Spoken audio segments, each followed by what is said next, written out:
Hello friends, I hope आप सभी अच्छे होंगे और अपनी प्रिपरेशन को लेकर फोकस्ड होंगे। मैं सूरज वर्मा आप सभी का इस वीडियो में स्वागत करता हूं। आज हम क्लास 7 ज्योग्राफी का चैप्टर नंबर 5 पढ़ने जा रहे हैं, जिसका नाम है वाटर। इससे पहले के चैप्टर्स हमने ऑलरेडी कवर कर लिए हैं और उसकी प्लेलिस्ट भी बना दी है, तो आप इन सारे चैप्टर्स को एक सीक्वेंस में कंप्लीट कर सकते हैं। और इस चैप्टर के रिवीजन नोट्स आपको डिस्क्रिप्शन में मिल जाएंगे, तो आप इस चैप्टर को ईजिली रिवाइज भी कर सकते हैं। और साथ के साथ इस चैप्टर से जितने भी क्वेश्चंस एग्जाम में बन सकते हैं उसको भी हम डिस्कस करते हुए चलेंगे। तो चलिए बिना देरी करे अपने चैप्टर को स्टार्ट करते हैं। तो चैप्टर का नाम है वाटर। जैसा कि हम जानते हैं 3/4 एरिया जो है अपना अर्थ का, वो वाटर से कवर्ड है, इसलिए अर्थ को जो है ब्लू प्लैनेट भी बोला जाता है।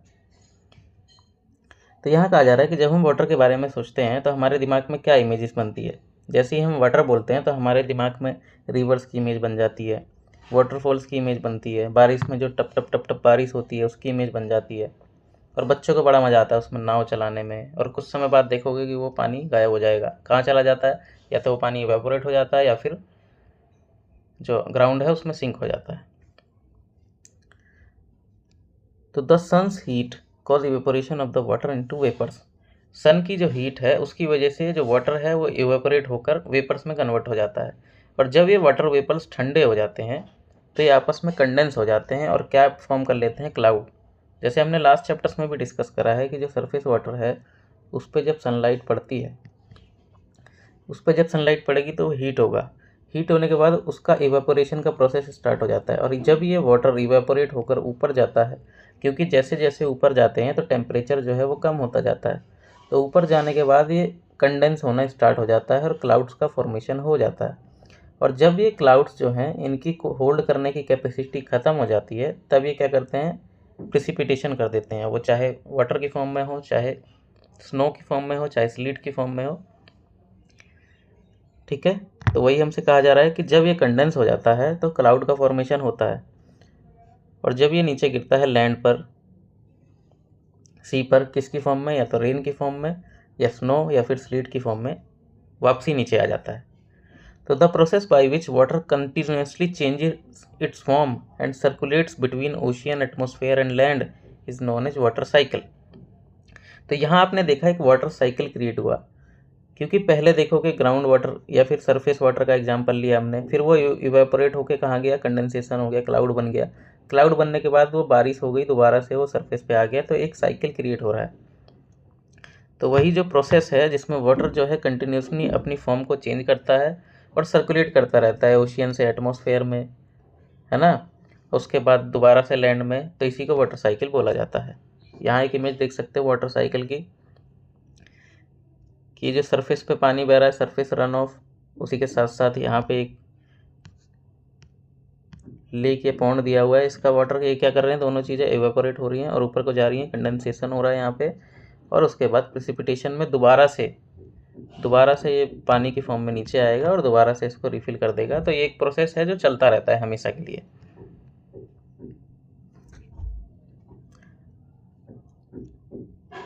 Are earth is like a terrarium. अब यहाँ एक वर्ड आया टेरेरियम, इसका मतलब क्या होता है।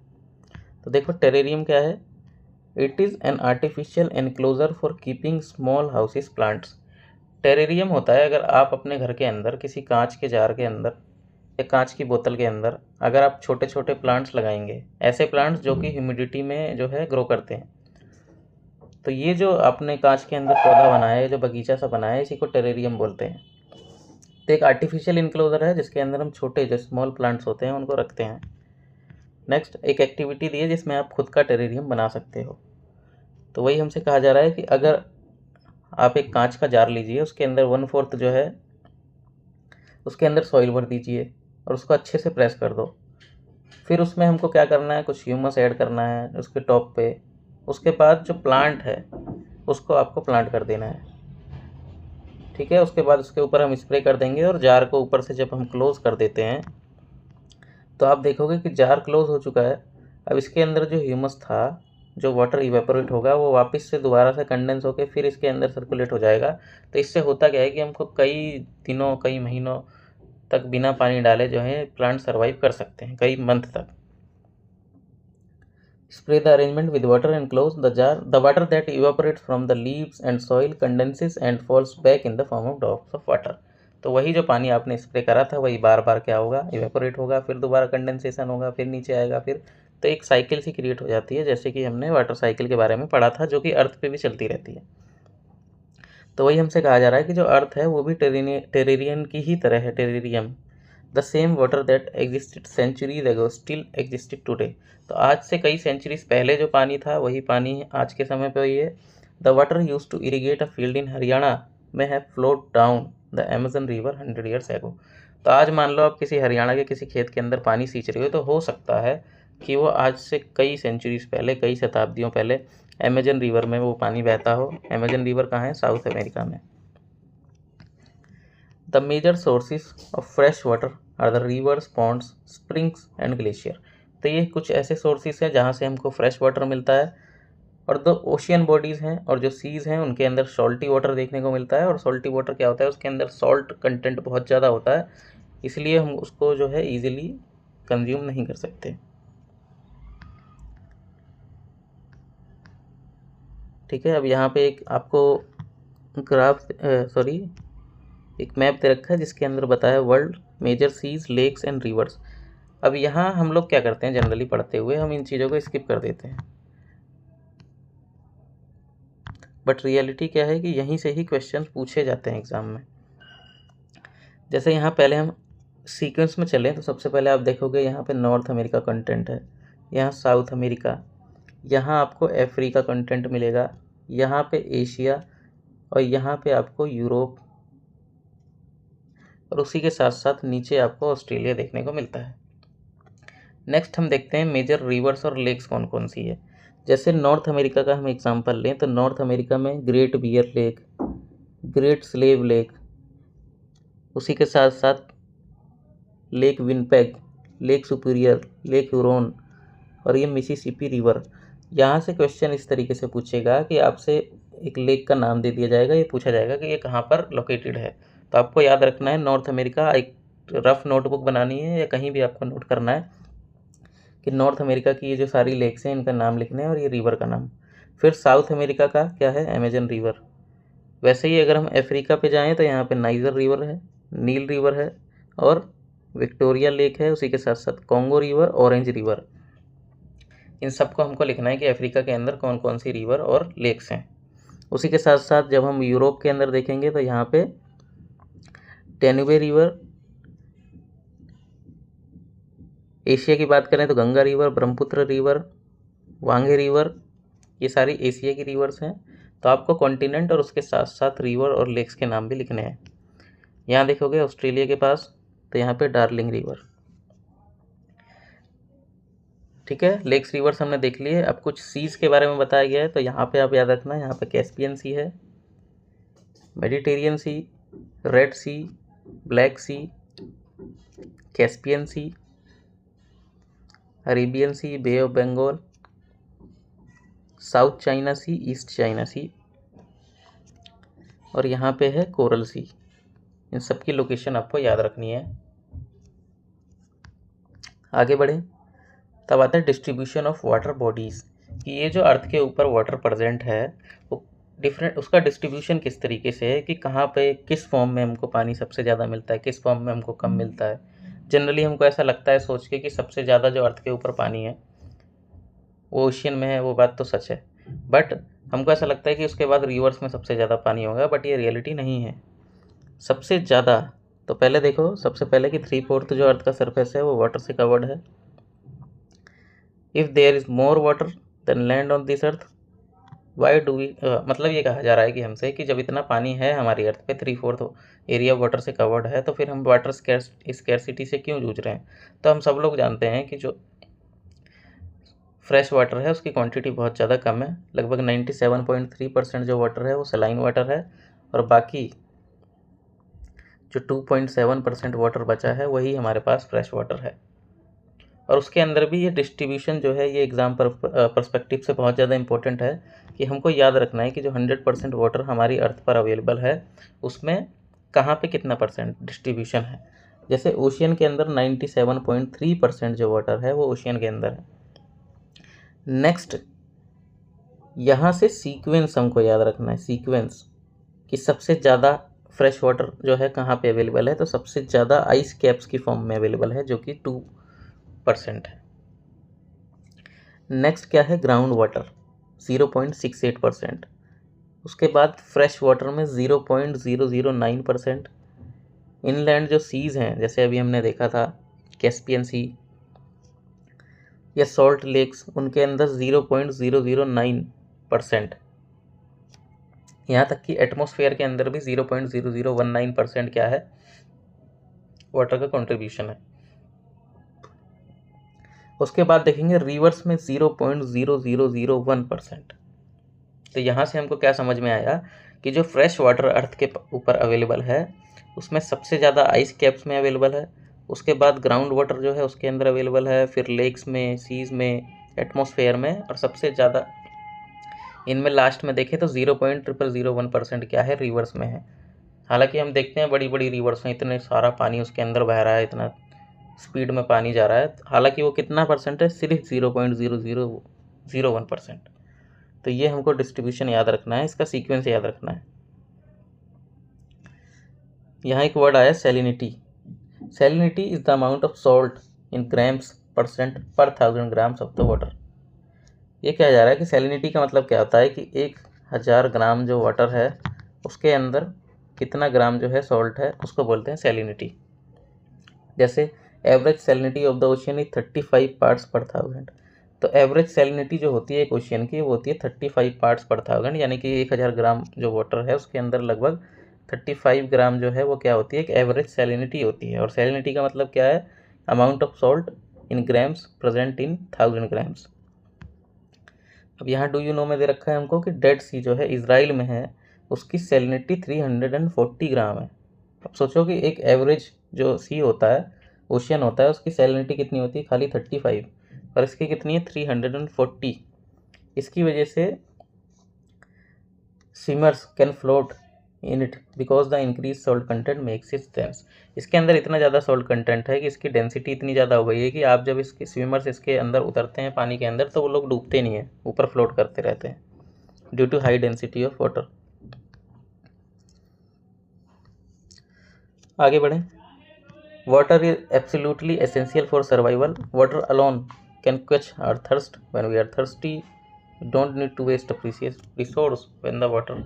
तो वही हमसे कहा जा रहा है कि वाटर जो है बहुत ज़्यादा इंपॉर्टेंट है। जब हम प्यासे होंगे तो पानी ही ऐसी चीज़ है जो हमारी प्यास को बुझा सकता है, और इतना प्रीशियस जो है रिसोर्स है, इसको हमको अच्छे से यूज करना चाहिए। इसको वेस्ट बिल्कुल नहीं करना चाहिए कि हम क्या करें, टैप खुला छोड़ दें या फिर वाटर लीक हो रहा है कहीं पे उसको रिपेयर ना करवाएं तो, और बेफालतू में पानी इधर उधर फेंकें। तो ये सारी चीज़ें हमको नहीं करनी है, क्योंकि बहुत कम अमाउंट ऑफ फ्रेश वाटर है जो हमारे पास अवेलेबल है फॉर ह्यूमन कंजम्पशन। यहाँ देखिए मार्च 22 जो है उसको वर्ल्ड वाटर डे के रूप में सेलिब्रेट करा जाता है,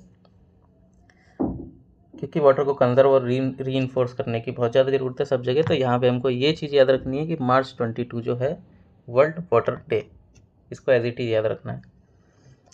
नेक्स्ट, ओशियन सर्कुलेशन। तो जब भी आप ओशियन के आसपास जाओगे, नंगे पैर आप ओशियन के पास घूमोगे तो बड़ा अच्छा लगता है आपको। जो सैंड होती है गीली गीली, ठंडी ठंडी हवाएं चल रही होती हैं, सी बर्ड्स की आवाज़ आती है, और उसी के साथ साथ सॉल्ट की जो स्मेल आती है, म्यूज़िक ऑफ वेव्स, ये सब बहुत ज़्यादा अच्छा लगता है। लेकिन जब आप किसी कॉम वाटर, जैसे किसी पॉन्ड के पास बैठोगे या लेक्स के पास बैठोगे, तो वहाँ पे बिल्कुल काम वाटर मतलब कि वहाँ पे कोई शोर शराबा नहीं होगा। लेकिन ओशियन वाटर जो है कंटिन्यूसली मूव करता रहता है। जब आप ओशियन के बगल में बैठोगे तो आपको वेव्स की आवाज़ सुनाई देगी, पानी की आवाज़ सुनाई देगी, क्योंकि जो ओशियन का वाटर है वो कंटिन्यूसली मूव करता रहता है।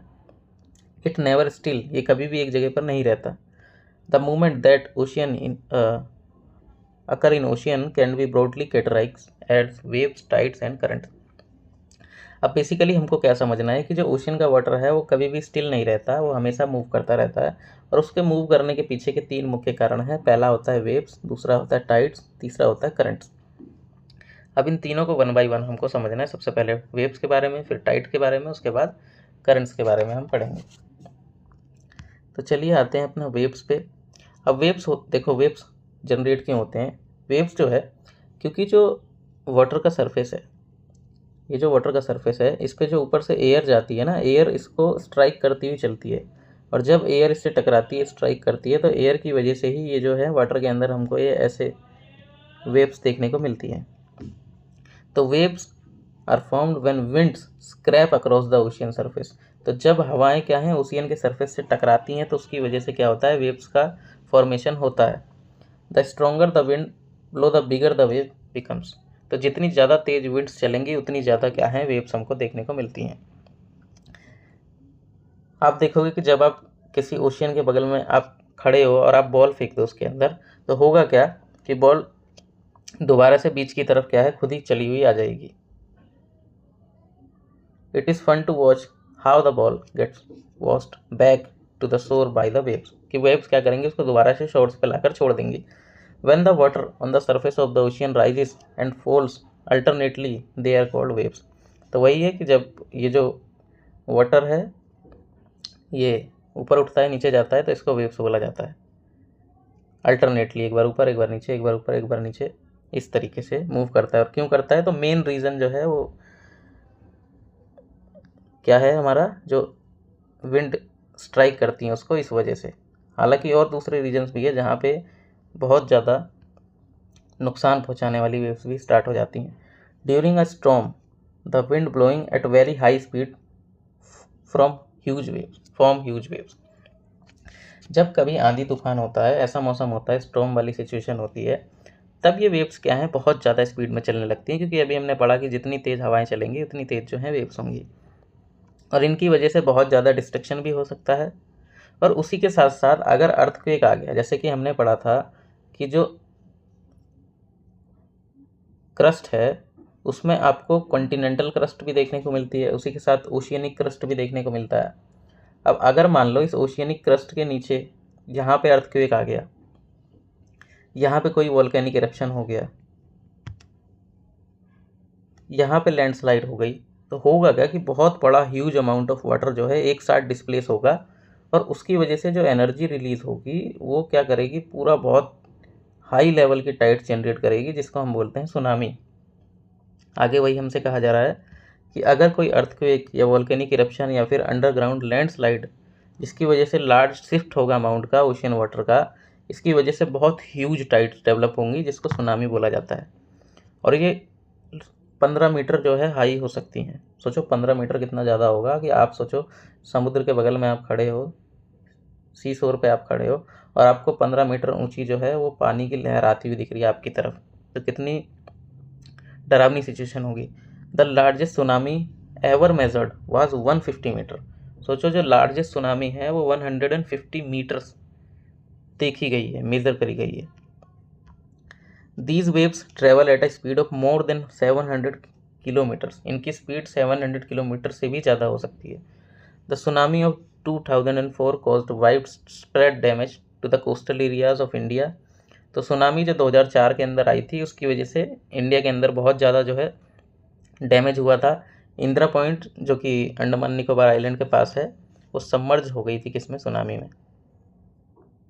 तो इंदिरा पॉइंट आई थिंक आप लोग जानते होंगे कि ये जो इंडिया है हमारा, इसकी जब हमने लोकेशन पढ़ी थी तो इसकी लोकेशन थी 8 डिग्री 4 मिनट, यहाँ से 30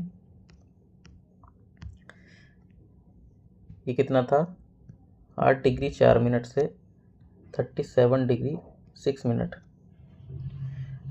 लेकिन ये जो मेनलैंड इंडिया का पार्ट है, बट यहाँ पे जो हमारे आइलैंड ग्रुप्स हैं, अंडमान एंड निकोबार आइलैंड, वहाँ पे भी एक सबसे सदर्न मोस्ट पॉइंट है हमारा 6 डिग्री 4 मिनट, जिसका नाम है इंदिरा पॉइंट। जब 2004 में सुनामी आई थी, तब ये जो इंदिरा पॉइंट है हमारा, ये समुद्र के अंदर सबडक्ट हो गया, मतलब गायब हो गया, दब गया उसके अंदर, सबमर्ज हो गया उसके अंदर। तो यहाँ पे हमको खाली इतना समझना है कि जो सुनामी है उसके पीछे का कारण क्या है। अगर अर्थ के नीचे सरफेस पर कोई अर्थक्वेक आ गया, कोई वोल्केनिक इरप्शन हो गया या अंडरग्राउंड लैंडस्लाइड हो गई, तो उससे जो ह्यूज टाइडल वेव्स होती हैं वो जनरेट होती हैं, उनको सुनामी बोला जाता है। Tsunami is a Japanese word, जिसका मतलब होता है harbour waves. As harbours get destroy whenever there is tsunami. Tsunami जो है एक जैपनीज वर्ड है जिसका मतलब होता है हार्बर वेव्स, और इसलिए क्योंकि हार्बर का मतलब होता है कि जब भी सुनामी आती है तो ये हार्बर को डिस्ट्रॉय कर देती है, इसलिए इसका नाम सुनामी पड़ा।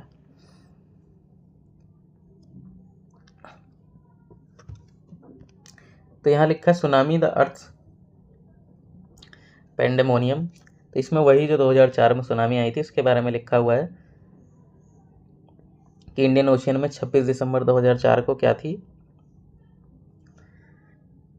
जो वेव आई थी, जो सुनामी आई थी, वो किस वजह से आई थी, जो अर्थक्वेक, जिसका एपिसेंटर जो है वेस्टर्न बाउंड्री में था, सुमात्रा में।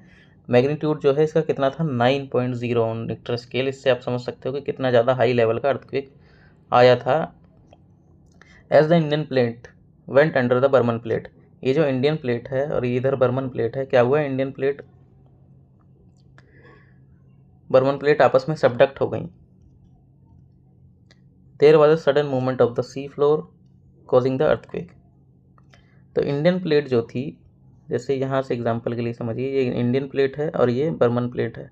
तो इंडियन प्लेट क्या हो गई, इसके नीचे सबडक्ट हो गई, और जब सबडक्ट हुई तो यहाँ पे बहुत बड़ा एरिया जो है वो खाली हो गया। अब इस खाली जगह को भरने के लिए बहुत सारा अमाउंट ऑफ वाटर क्या है, एकदम से यहाँ पे भरने की कोशिश करेगा।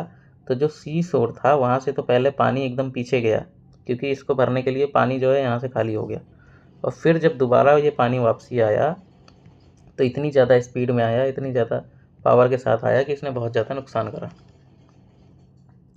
A huge mass of ocean to fill in the gap was being created by the displacement। तो जो डिस्प्लेसमेंट क्रिएट हुआ उसकी वजह से बहुत सारा अमाउंट ऑफ वाटर जो है उसको भरने में चला गया। इसकी वजह से जो कोस्ट लाइन्स थी वहाँ से देखोगे तो पानी जो है जा चुका था। After thrusting of the Indian plate, जब वो इंडियन प्लेट जो है बर्मन प्लेट के नीचे सबडक्ट हो गई, तो दोबारा से जो वाटर मास था वो कोस्ट लाइन पे दोबारा से स्ट्राइक करता है, और लगभग 800 किलोमीटर की स्पीड से स्ट्राइक करता है, जो कि एक स्पीड देखोगे आप कंपेयर करोगे तो जो कमर्शियल एयरक्राफ्ट होती है उनकी स्पीड इतनी होती है। तो इतनी ज़्यादा स्पीड से जब उसने स्ट्राइक करा तो बहुत ज़्यादा नुकसान हुआ। अंडमान निकोबार में देखोगे जो इंदिरा पॉइंट था वो सबमर्ज्ड हो गया पानी के अंदर। उसी के साथ साथ बहुत ज़्यादा जो इसका नुकसान हमको देखने को मिला, वो एरियाज़ कौन कौन से थे, आंध्र प्रदेश, तमिलनाडु, केरला, पुडुचेरी, अंडमान निकोबार, इन सब के कोस्ट पे बहुत ज़्यादा नुकसान हुआ। उसी के साथ साथ बहुत सारे लोगों की डेथ हुई। तो ये आप केस स्टडी है, इसको आप पढ़ लेना अच्छे से। नेक्स्ट आते हैं टाइड्स। तो हम ओशियन के जो वाटर का मूवमेंट होता है उसको पढ़ रहे हैं। तो सबसे पहले हमने वेव्स के बारे में पढ़ा, और सेकंड क्या है, टाइड्स।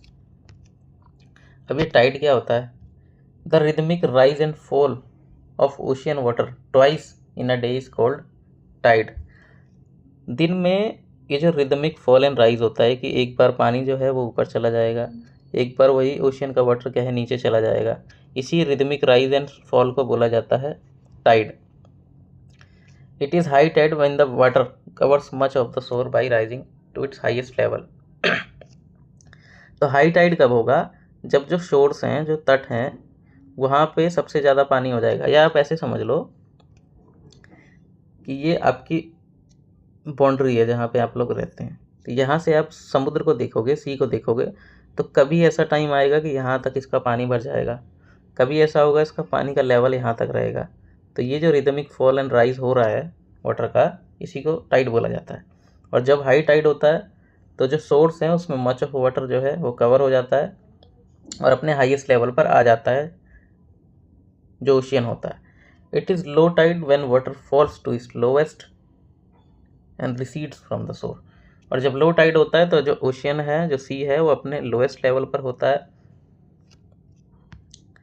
अब हम समझेंगे कि ये जो टाइड्स हैं इनके पीछे का कारण क्या है। तो इनके पीछे का कारण है ग्रेविटेशनल पुल, जो कि सन और मून लगाते हैं।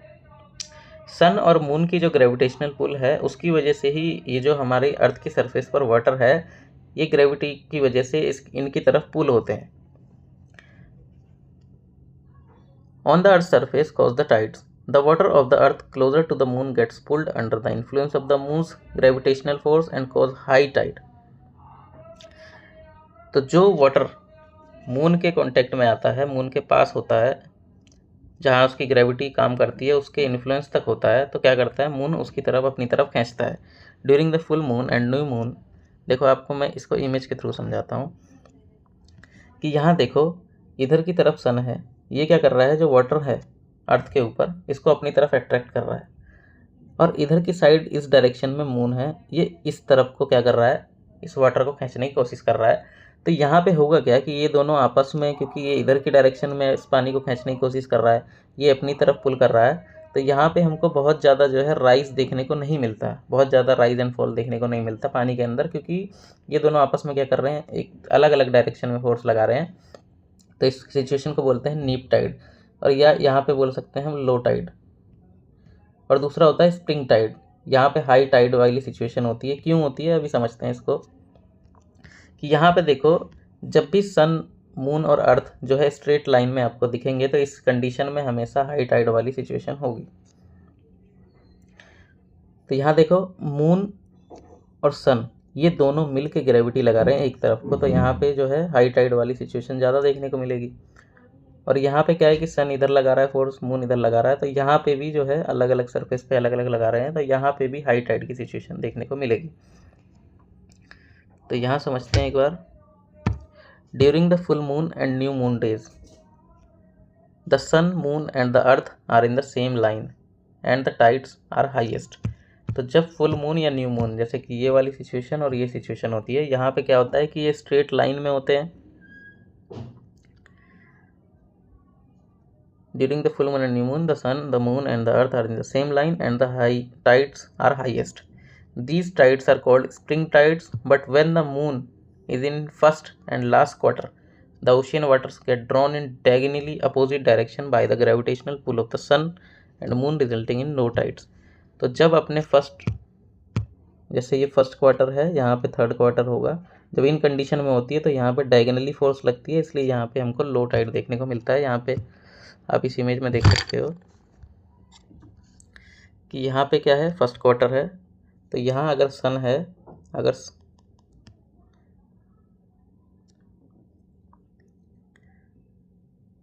तो यहाँ मून, अगर न्यू मून या फुल मून वाली कंडीशन में होगा, ये तीनों एक लाइन में होंगे, तो यहाँ पे हाई टाइड वाली सिचुएशन होगी।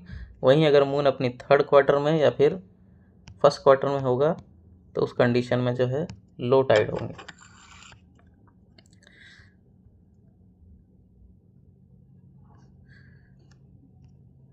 High tides help in navigation. They raise the water level close to the shore. This helps the ships to arrive at the harbor more easily. तो हाई टाइड्स की situation में क्योंकि पानी का level जो है बढ़ जाता है, इसलिए जो नेविगेशन है वो ईजी हो जाता है, और शोर्स पे जो पार्क करना है, अगर हार्बर्स के आसपास शिप्स को पार्क करना है तो वो ईजी हो जाता है। इससे शिप्स जो है ईजिली हार्बर पे पहुंच जाती हैं। हाई टाइड की सिचुएशन में फ़िशिंग जो है वो भी ईजी हो जाती है, क्योंकि बहुत सारी फ़िश जो हैं वो शोर्स के पास आ जाती हैं, और उसी के साथ साथ फिशरमैन जो है वो प्लेंटीफुल कैच कर सकते हैं फिशेस की। और जो हाई टाइड लो टाइड है, इसकी वजह से इलेक्ट्रिसिटी जनरेशन भी पॉसिबल होती है, जिसको हम टाइडल एनर्जी के नाम से जानते हैं। तो बहुत सारे फ़ायदे हैं हाई टाइड और लो टाइड के होने के। नेक्स्ट आगे बढ़ें तो जो थर्ड टाइप का ओशियन के अंदर मूवमेंट होता है उसको बोला जाता है ओशियन करंट। अब ओशियन करंट को समझने से पहले आप एक एक्टिविटी देखिए यहाँ पर, तब हमको ये चीज़ें जो हैं वो और ज़्यादा क्लियर हो जाएंगी। यहाँ लिखा है fill 3/4 of a bucket with tap water. एक बकेट है, उसके अंदर 3/4 अमाउंट जो है आपको वाटर फिल करना है और हीट करना है उस वाटर को, जिसके अंदर आपको एक इमर्शन रॉड जो है वो पुट कर देनी है एक साइड में, और दूसरी साइड क्या करना है, आपको आइस का ट्रे जो कि एकदम अपने फ्रीजर से निकाला हो उसको प्लेस कर देना है। तो ये जो बकेट है इसमें एक तरफ तो आपने हीटिंग रॉड लगा दी जो कि क्या है, हॉट है, दूसरी तरफ आपने आइस ट्रे लगा दी जो कि क्या है, कोल्ड है। तो आप क्या ऑब्जर्व करोगे, और उसके अंदर आप क्या करो, एक इंक जो है, इंक को डाल दो। इंक की जब आप ड्रॉप्स डालोगे ना, तो आपको मूवमेंट देखने को, अंदर मूवमेंट देखोगे, आपकी वाटर जो है वो मूव कर रहा है एक जगह से दूसरी जगह पर। क्यों कर रहा है, क्योंकि यहाँ पर इन दोनों के बीच में टेम्परेचर का डिफरेंस है। सेम इसी तरीके से जो ओशियन है उसमें अलग अलग जगह पर जो ओशियन का टेम्परेचर है वो अलग हो सकता है। वाटर की जो डेंसिटी है अलग अलग ओशियन में, अलग अलग प्लेसेस पे, उसकी वजह से वाटर जो है एक जगह से दूसरी जगह मूव करता है। उसी के साथ साथ विंड है और अर्थ का रोटेशन है, बहुत सारे ऐसे फैक्टर्स हैं जिनकी वजह से जो स्ट्रीम्स ऑफ वाटर हैं वो कॉन्स्टेंटली पूरे साल एक जगह से दूसरी जगह मूव करती रहती हैं, उसको बोला जाता है ओशियन करंट्स। तो चलिए पढ़ते हैं इसको एक बार कि जो ओशियन करंट्स हैं are the streams of water, ये स्ट्रीम्स ऑफ वाटर हैं जो कि फ्लो करती रहती हैं कॉन्स्टेंटली, यानी कि रेगुलरली, ये हमेशा साल भर चलती रहती हैं on the ocean surface in definite direction. एक डेफिनिट डायरेक्शन होती है इनकी, जो सरफेस है ओशियन का उसमें ये चीज़ें बहती रहती हैं। The ocean currents may be warm और कोल्ड, ये जो ओशियन करंट्स हैं यानी कि जो स्ट्रीम्स ऑफ वाटर हैं जो कि एक डेफिनिट डायरेक्शन में फ्लो कर रही हैं ओशियन के अंदर, ये हॉट भी हो सकती हैं यानी कि वार्म हो सकती हैं और कोल्ड भी हो सकती हैं। Generally the warm ocean currents originate near the equator and move towards the pole. Generally जो वार्म ओशियन करंट्स होते हैं वो क्या होता है कि इक्वेटर के पास से जनरेट होते हैं और पोल्स की तरफ जाते हैं, या कह सकते हैं हायर लैटिट्यूड्स की तरफ मूव करते हैं। वहीं दूसरी तरफ अगर आप देखोगे तो जो कोल्ड ओशियन करंट्स होते हैं वो वाटर कहाँ से लाते हैं, जो पोलर रीजन होते हैं वहाँ से ट्रेवल करते हुए ये क्या करते हैं, ट्रॉपिक्स या फिर लोअर लैटिट्यूड्स की तरफ मूव करते हुए आपको मिलेंगे। तो वही हमसे कहा जा रहा है कि जो गर्म है, क्योंकि यहाँ से गर्म वाले इलाके हैं तो यहाँ से जो स्ट्रीम्स फ्लो करेगी वो वार्म वाटर करंट होगा, और यहाँ से ठंडा पानी कैरी करके लाएगी तो ये है कोल्ड ओशियन करंट। तो जो कोल्ड करंट्स है वो कैरी करती हैं वाटर फ्रॉम द पोलर और हायर लैटिट्यूड्स टू ट्रॉपिकल और द लोअर लैटिट्यूड्स। और जो लेब्राडोर है, एग्जाम्पल के लिए हमको दे रखा है लेब्राडोर ओशियन करंट जो है वो कोल्ड करंट है। और उसी के साथ साथ देखोगे जो गल्फ स्ट्रीम है वो क्या है, वार्म करंट है। अब ये जो ओशियन करंट्स वाला टॉपिक है ये एग्ज़ाम के पर्सपेक्टिव से इतना ज़्यादा इंपॉर्टेंट है कि आपको यहाँ से सवाल देखने को ही मिलेगा। यहाँ से वो सवाल पूछ लेता है कि ये बताओ ये जो ओशियन करंट है ये वार्म करंट है या ओशियन करंट है, या ये भी पूछ लेता है कि ये वाला जो ओशियन करंट है वो कौन से जो ओशियन है वहाँ पर फ्लो करता है। The ocean currents influence the temperature conditions of the area. तो ओशियन करंट्स जो है वो जहाँ पर ओशियन करंट्स जो है बहते हुए जाते हैं तो आसपास का जो एरिया होता है वहाँ के टेम्परेचर को इन्फ्लुएंस करते हैं। Warm ocean currents bring about warm temperatures over land surfaces. अगर वार्म ओशियन करंट बह रहा होगा यहाँ से तो जो लैंड सरफेस है आसपास का वहाँ पे मौसम गर्म हो जाएगा, और अगर कोल्ड ओशियन करंट है तो जाहिर सी बात है कि जो ओशियन का जो इम्पैक्ट है उसकी वजह से लैंड सरफेस पे मौसम जो है वो ठंडा रहेगा। और जो एरियाज जहाँ पे वार्म ओशियन करंट और कोल्ड ओशियन करंट्स आपस में मीट करते हैं, अगर ये दोनों आपस में आ रहे हैं, एक वार्म है एक कोल्ड है, तो ये जहाँ पर मीट करेंगे वो बहुत ज़्यादा सूटेबल कंडीशंस होती हैं किसके लिए, फिश ग्राउंड्स के लिए। यहाँ पे फिश जो है बहुत ज़्यादा मात्रा में यहाँ पे फिशेस पाई जाती हैं। जैसे areas around Japan, eastern coast of North America are such examples, जहाँ पर ये दो टाइप की ओशियन करंट्स आपस में मिलती हैं। और जहाँ पर ये दोनों ओशियन करंट्स आपस में मिलती हैं यहाँ पर जो है फॉगी वेदर हमको देखने को मिलता है, फॉग्स वाली सिचुएशन देखने को मिलती है। इसीलिए थोड़ा मुश्किल होता है यहाँ पर जो शिप्स वगैरह होती हैं उनको नेविगेट करना, क्योंकि धुंध बहुत ज़्यादा होती है तो विजिबिलिटी जो है वो कम हो जाती है। अब यहाँ जिन जिन चीज़ों के बात आई थी उसको एक बार हम इस इमेज के अंदर देखेंगे। सबसे पहले आप देखोगे कि जितनी भी ओशियन करंट्स आपको ये दिख रही हैं रेड कलर में, ये हैं वार्म ओशियन करंट्स। और वहीं ये जो आपको येलो कलर के ब्लू कलर के अंदर दिख रही हैं ये कैसी हैं, ये कोल्ड ओशियन करंट्स हैं। तो हमको वही पीछे एग्जांपल दिया गया था कि ये जो लेब्राडोर करंट है ये कोल्ड ओशियन करंट्स है, वहीं उसी के साथ साथ ये जो गल्फ स्ट्रीम है ये कैसी है, वार्म ओशियन करंट। तो यहाँ आपको क्या करना है कि हर ओशियन के अंदर सारे करंट्स के नाम याद रखने हैं और उसके आगे लिखना है कि ये वार्म है या फिर कोल्ड है। जैसे यहाँ देखोगे पैसिफिक ओशियन के अंदर अलास्का करंट है, पैसिफिक ड्रिफ्ट है, उसी के साथ साथ north equatorial current, equatorial counter current, south equatorial current, ये सारे करंट कैसे हैं, वार्म। और यहाँ पे देखोगे तो कैलिफोर्निया करंट जो है ये कोल्ड ओशियन करंट का एग्जाम्पल है। ये आपको याद रखना है कि एक नोटबुक बनानी है, उसके अंदर आपको इधर की तरफ लिखना है कोल्ड ओशियन करंट और यहाँ पे वार्म ओशियन करंट, और दोनों के नाम लिखते हुए जाना है आपको, ठीक है। लेब्राडोर ये कोल्ड है, फॉकलैंड जो है ये क्या है, ये भी कोल्ड है। हम्बोल्ट करंट जो कि पेरू वाले तट पे चलती है साउथ अमेरिका के पास, ये भी क्या है, कोल्ड है। तो इसके नाम हमको एज इट इज़ याद रखने हैं, एग्ज़ाम पॉइंट ऑफ व्यू से बहुत ज़्यादा जो है इम्पोर्टेंट है।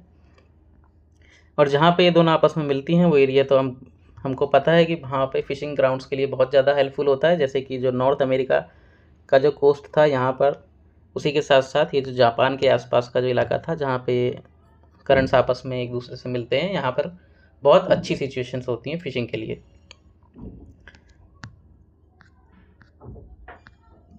अब कुछ MCQs देख लेते हैं जिससे कि हमारे जो कंसेप्ट्स हैं वो और ज़्यादा बूस्ट हो जाए। तो the process by which water continuously changes its form and circulates between ocean, atmosphere and land. तो उस प्रोसेस का नाम बताइए जहाँ पर वाटर जो है अपनी फॉर्म को चेंज करता है। पहले वाटर होता है, फिर वाटर वेपर्स में कन्वर्ट होता है, ठीक है, तो उसको क्या बोला जाता है, वाटर साइकिल, और दोबारा बारिश की फॉर्म में नीचे आ जाता है। Generally the warm ocean currents originate near. जो वार्म ओशियन करंट है वो कहाँ से ओरिजिनेट होते हैं, लगभग इक्वेटर के आसपास। तो इक्वेटर के पास जो है वार्म ओशियन करंट्स जो हैं ओरिजिनेट होते हैं, और वहीं पोल्स के पास, चाहे वो नॉर्थ पोल हो चाहे वो साउथ पोल हो, वहाँ से जो है कोल्ड ओशियन करंट्स जो हैं वो ओरिजिनेट होते हैं। The rhythmic rise and fall of the ocean water twice in a day is called. तो जो रिदमिक राइज होता है और फॉल होता है जो वाटर का, वाटर लेवल का, उसको क्या बोला जाता है, टाइड बोला जाता है। और टाइड के पीछे का रीज़न क्या है, जो सन और मून जो है उनका जो ग्रेविटेशनल फोर्स है, ग्रेविटेशनल पुल है, उसकी वजह से जो है टाइड्स जनरेट होते हैं। ओशियन करंट्स क्यों जनरेट होते हैं, क्योंकि बहुत सारे फैक्टर्स हैं, जैसे दो जगह का टेम्परेचर में डिफरेंस हो सकता है, डेंसिटी में डिफरेंस हो सकता है। तो ये कुछ ऐसे वाटर का जो फ्लो है ये पूरे साल चलता रहता है। और वेव्स हमने क्या समझा था कि जो वेव्स होती हैं जब स्ट्राइक करती है इस पे हवा पानी के ऊपर, तो उसकी वजह से वेव्स डेवलप होती हैं, और उसके साथ साथ कुछ नेचुरल कैलेमिटीज़ होती हैं, जैसे कि अंडर वाटर कोई अर्थक्वेक आ गया, कोई वोल्केनिक इरप्शन आ गया, या लैंडस्लाइड सबडक्ट हो गई, तो उस केस में हमको वेव्स देखने को मिलती है। और वेव्स अगर बहुत ज़्यादा बड़ी होती हैं तो उसको सुनामी के नाम से जाना जाता है। तो यहाँ ये चैप्टर हमारा समाप्त होता है। आई होप आप सबको हर चीज़ समझ में आई होगी ईजी वे में। और अगर वीडियो अच्छी लगी हो तो प्लीज़ इस वीडियो को शेयर करें, वीडियो को लाइक करें, और चैनल को सब्सक्राइब करना ना भूलें। Thank you for watching. मिलते हैं नेक्स्ट वीडियो में एक नए चैप्टर के साथ। जय हिंद।